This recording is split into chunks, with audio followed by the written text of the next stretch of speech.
This year, students at St. Pat's Fine Arts Elementary School in Lethbridge are being offered new areas of study through an exploratory options course. The subject matter is based on student interest and the expertise of teachers.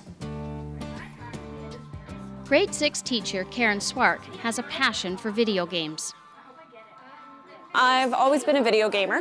I play a lot of games on my own. I play a lot of video games, also role-playing games, board games, just about any games I can get my hands on. So this year, when St. Pat's introduced an exploratory options course based on the interests of its teachers, Karen decided to share her passion with students. I thought it would be a lot of fun because I know a lot of the students are very interested in video games, to have them have a class where they could design some games of their own. For an hour each Friday, students in her options class log on to an online adventure site that teaches them how to build a two-dimensional video game. Students love the class, and Karen says that parents are beginning to come around as well.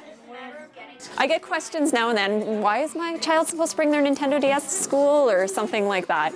But for the most part, most parents are very supportive once they see what their kids are doing and they see their kids working really hard at these. And just even hearing the conversations that come out of it, you know, the design choices they're making, the critical thought that goes into it, the creativity, it just touches on so many different curricular areas that most parents have been very supportive of that once they see it in action. Video gaming is just one of the many options students in grades 4 to 6 can choose from, and they'll change options 4 times during the year. This options class is based on animation, so we look at simple flip books and moving into stop motion animation. Teacher Derek Lidstone has an arts background. It's kind of an art-based problem-solving thing where the kids are shown certain techniques, but mostly it's left open to them to show a story in a certain type of way, a certain art form. It's really student-driven, where the teacher goes to the side somewhat and becomes a guide and just kind of facilitates the learning and provides materials and advice when they need it.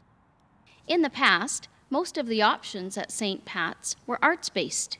This new course gives students a wider range of choices and learning experiences. My classroom was working on the Genius Hour project. Each student has picked an interest, something that they would like to learn more about. So it's a personal choice involved.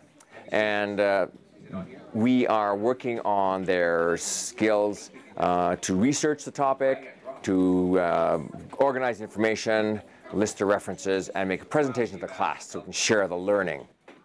Genius Hour is a class for students to explore their interests and develop strategies that help satisfy their natural curiosity. So one student is working on anaconda snakes, another student is working on baking, and I'm hoping there's going to be a demonstration with that. There are several ones. One student ended up thinking about cave painting. Where did they start? What are cave paintings? And so on. So that was quite interesting. Jessica Enns teaches a hip-hop dance class. She says student learning comes easier when the teacher has a passion for the subject. Ultimately, that's what will make this options course a success. Well, I mean, obviously when we are passionate about something, we are able to hype it up a little bit more, so we get excited about it, so then instantly that will transfer to the kids. But then I don't want to say it's easier to plan, but I mean, it does come naturally to plan something that is right in your wheelhouse and what you love to do, and so then it doesn't take a lot out of you, it just kind of keeps feeding you as an educator, and then you're able to feed their passion as well.